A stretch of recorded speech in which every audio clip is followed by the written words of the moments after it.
Welcome students on my official YouTube channel Naveen sir classes. साथियों, आज हम लोग पॉलिटी पर बात करने वाले हैं, जिसमें क्लास फोर्थ पर हम बात करेंगे संविधान की विशेषता व वर्गीकरण। तो संविधान की विशेषता व वर्गीकरण की अगर हम बात करें साथियों, तो इसमें देखा जाए एक हाँ,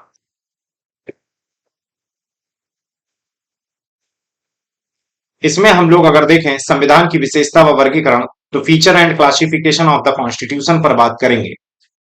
दोनों ये जो भी क्लास चलने वाली है, ये बाइलिंगुअल चलने वाली है, दोनों भाषाओं में चलने वाली है।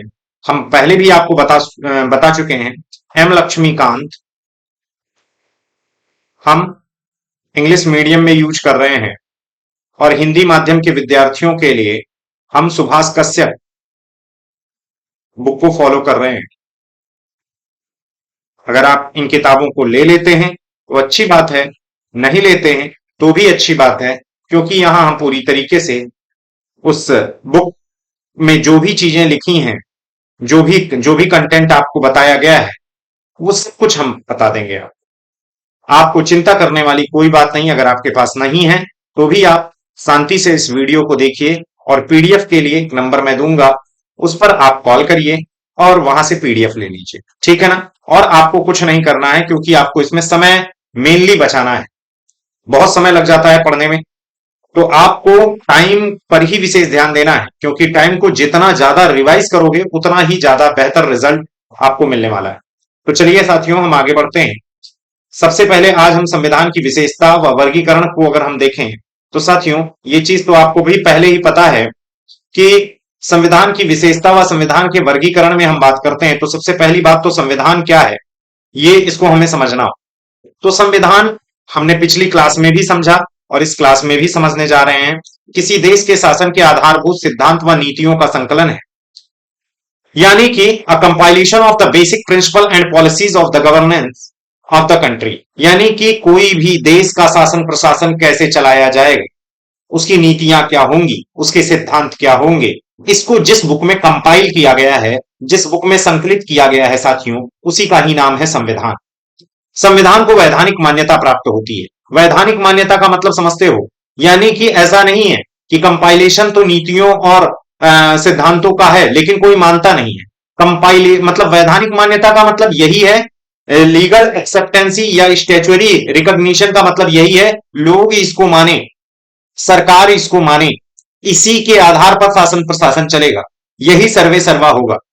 संविधान का देश का सर्वोच्च विधि, constitution is the supreme law of the country. साथियों, ना ही संसद सर्वोच्च है, पार्लियामेंट नहीं सर्वोच्च है, ना ही जुडिशरी सर्वोच्च मतलब सर्वोच्च है, ना ही न्यायपालिका सर्वोच्च है, ना ही विधायिका यानी कि वही पार्लियामेंट, और ना ही एग्जीक्यूटिव यानी कि कार्यपालिका सर्वोच्च है।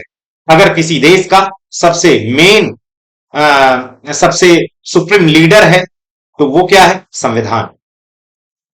उसी के अनुसार विधायिका नियम बनाएगी, पार्लियामेंट उसी के आधार पर ही नियम कानून बनाएंगे, एग्जीक्यूटिव उसी के आधार पर ही उसको फॉलो करेगी, और जुडिशरी न्याय मतलब जिस तरह से संविधान में लिखा है, जिस हिसाब से न्याय मिलना चाहिए उसी आधार पर ही मिलेगा। यानी कि सर्वे सर्वा कौन, कोई नहीं, केवल कौन, संविधान।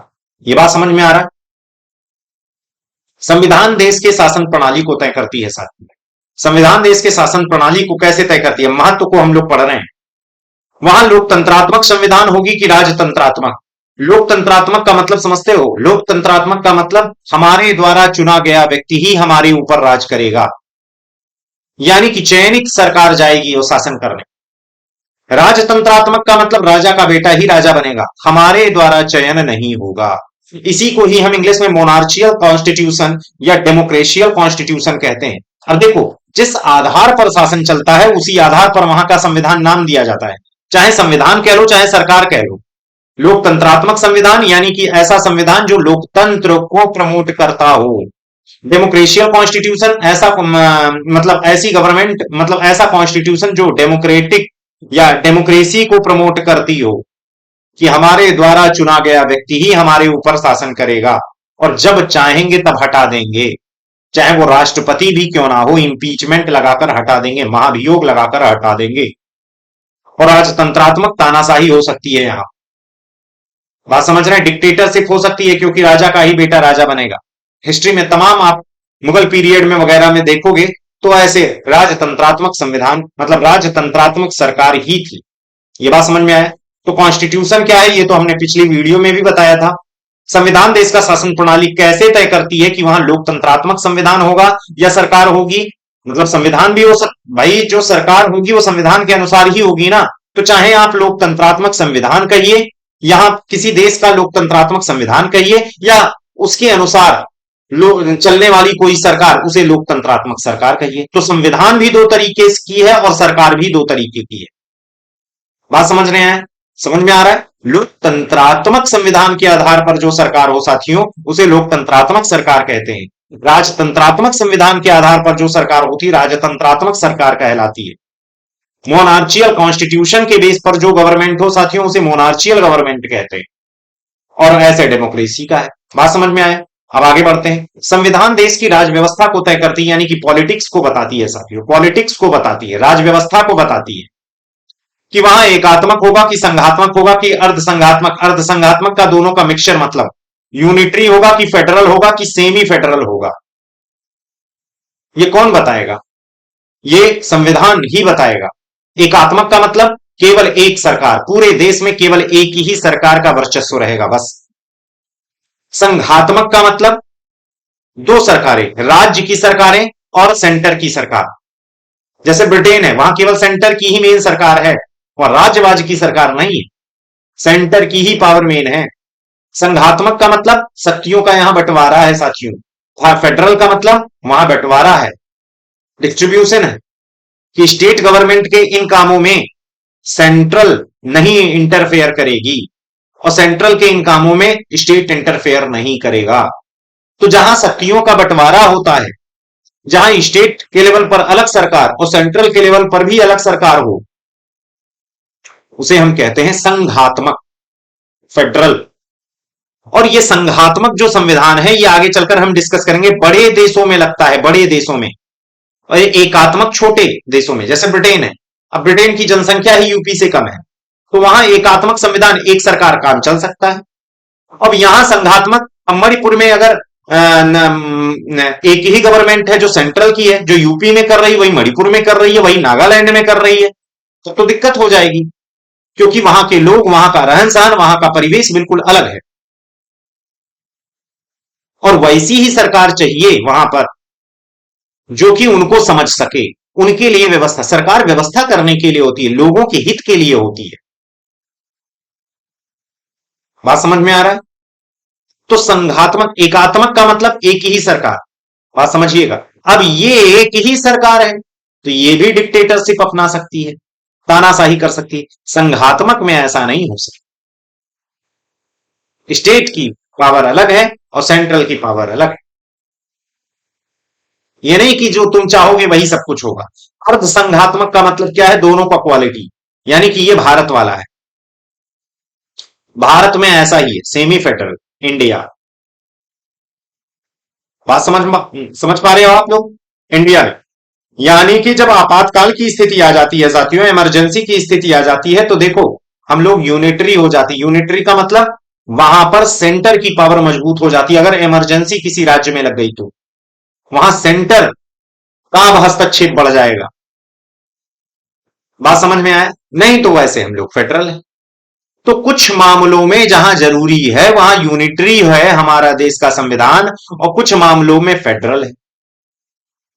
तो इस, अब देखो गवर्नमेंट भी तीन प्रकार की हो गई और संविधान भी तीन प्रकार का हो गया। यूनिटरी गवर्नमेंट कह लो या यूनिटरी कॉन्स्टिट्यूशन, फेडरल गवर्नमेंट या federal constitution, semi federal constitution कह लो या सेमी फेडरल गवर्नमेंट।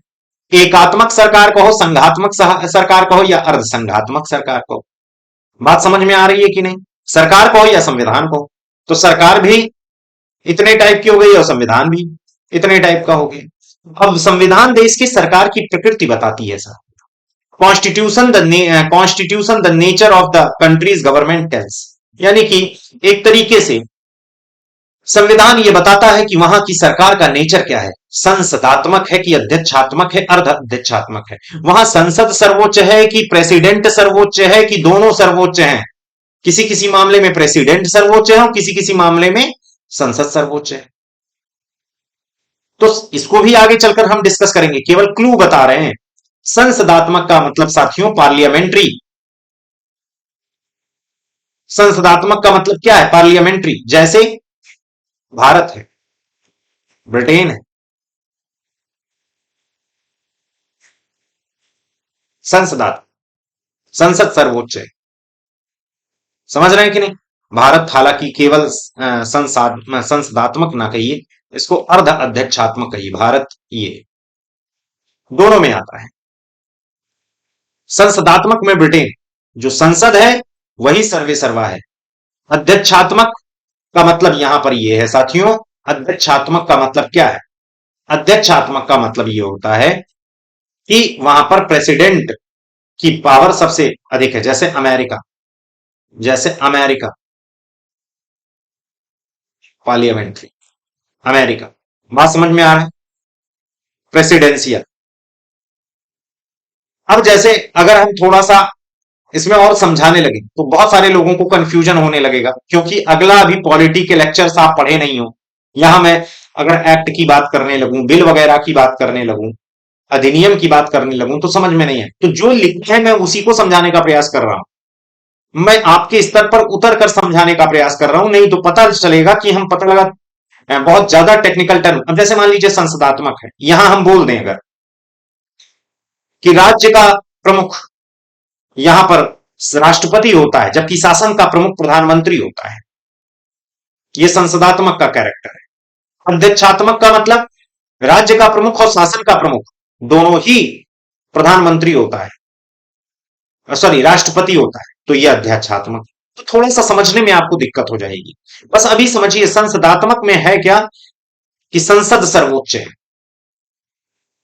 अध्यक्षात्मक में क्या है? प्रेसिडेंट। लेकिन ये सब नियम किसके फॉलो? अगर प्रेसिडेंट भी सर्वे सर्वा है तो कॉन्स्टिट्यूशन के बेस पर ही तो करेंगे, इसलिए हुआ तो संविधान सर्वोच्च। ये मत कहना अभी तो आप बता रहे थे संविधान सर्वोच्च है, तो संविधान सर्वोच्च, लेकिन संविधान के नियम को फॉलो करने वाला अध्यक्षात्मक, यानी कि एक तरीके से अध्यक्ष प्रेसिडेंट सर्वोच्च है, कि मतलब कॉन्स्टिट्यूशन के जो लॉ हैं उनको तगड़े से लागू करने वाला प्रेसिडेंट है कि संसद है।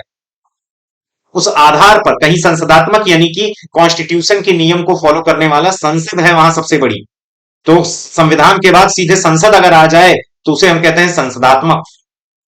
और अगर कॉन्स्टिट्यूशन के बाद सीधे अध्यक्ष आ जाता है साथियों, प्रेसिडेंट आ जाता है वहां, तो प्रेसिडेंशियल। और भारत में तो मिला जुला रूप है, संसद भी सर्वोच्च है, प्रेसिडेंट भी सर्वोच्च और न्यायपालिका भी सर्वोच्च है।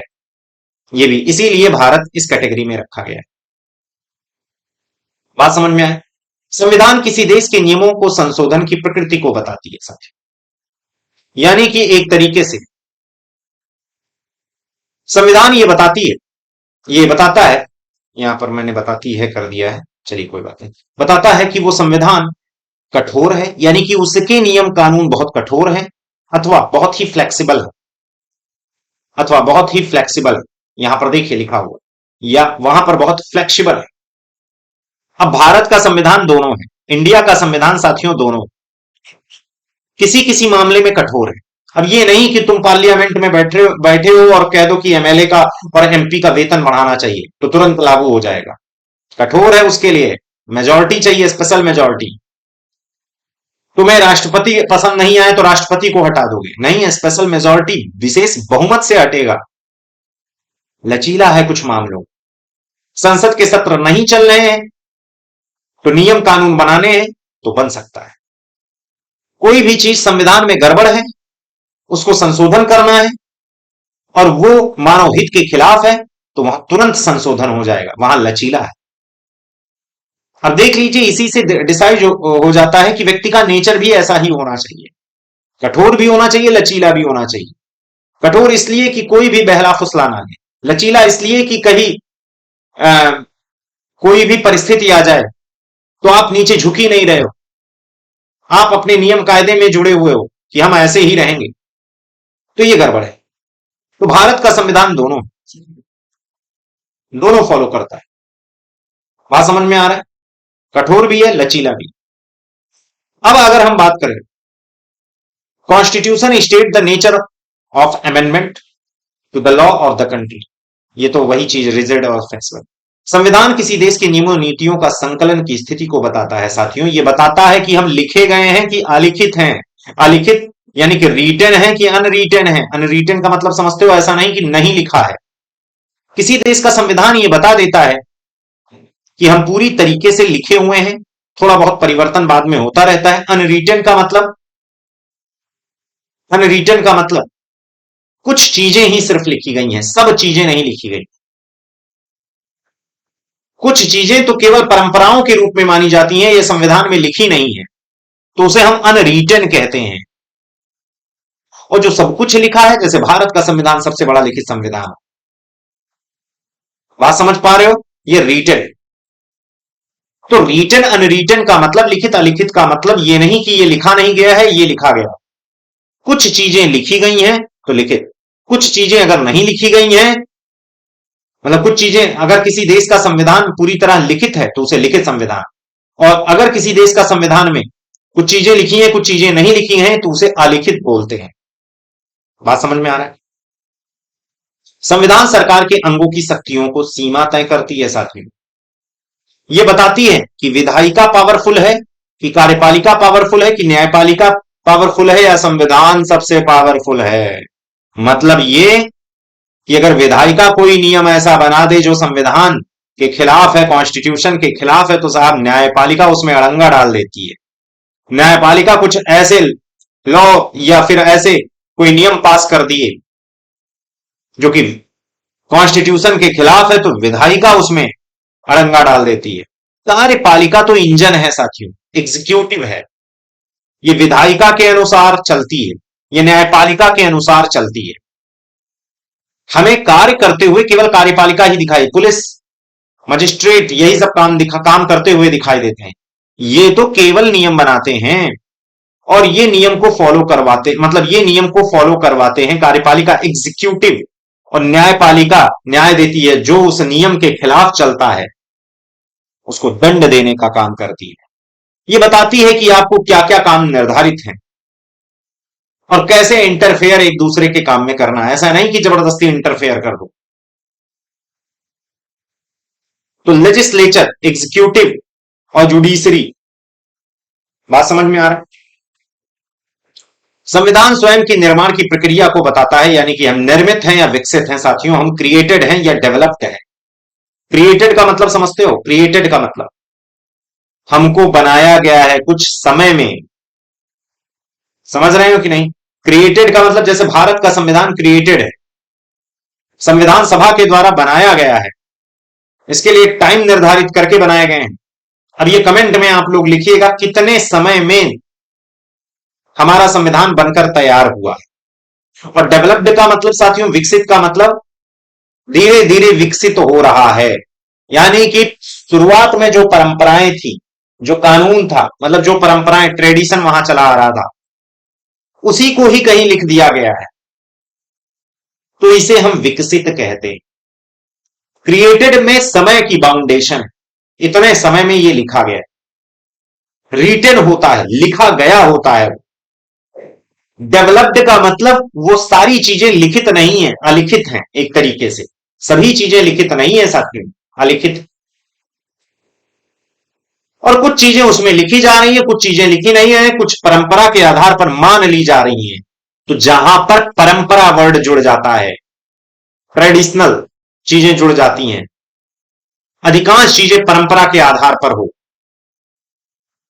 कि छुआछूत है, छुआछूत रहेगी, अनटचेबिलिटी है तो अनटचेबिलिटी रहेगी।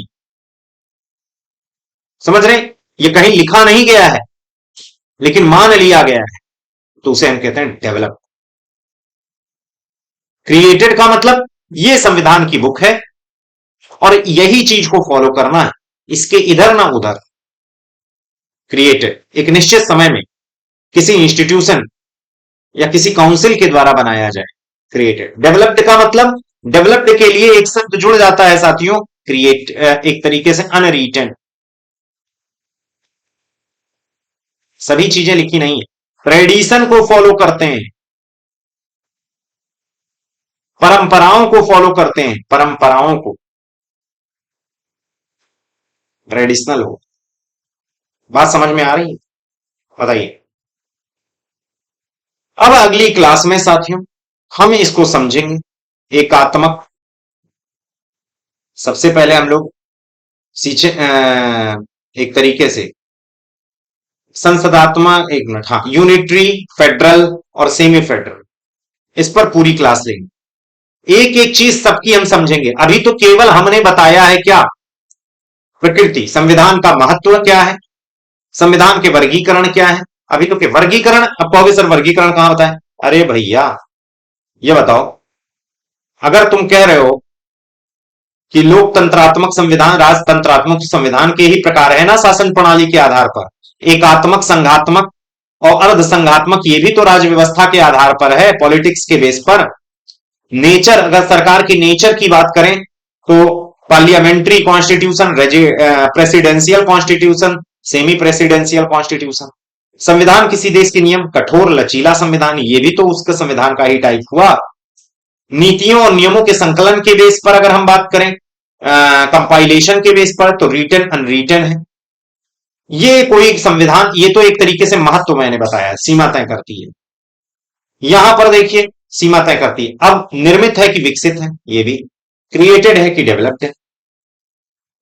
बात समझ में आ रही है? तो ये तो संविधान के प्रकार हुए और संविधान का महत्व हुआ। अब इनकी चीजें जो हैं, जैसे हमने क्या कहा कि इसको अभी हम लोग एक एक करके फिर सब पर बात करेंगे।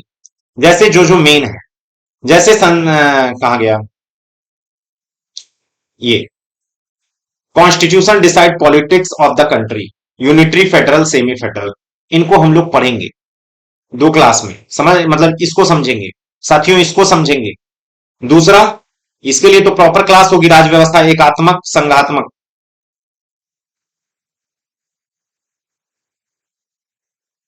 और ये तो जब हम आपको संसद पढ़ाएंगे तो उसमें हम बताएंगे। और कठोर लचीला, ये तो, ये भी मैं जब संविधान संशोधन पढ़ाएंगे तो इसको बहुत विस्तार से, कौन से देश में क्या है क्या नहीं है, इस पर हम बात करेंगे। अभी फिलहाल आपको डेफिनेशन समझ में आ गई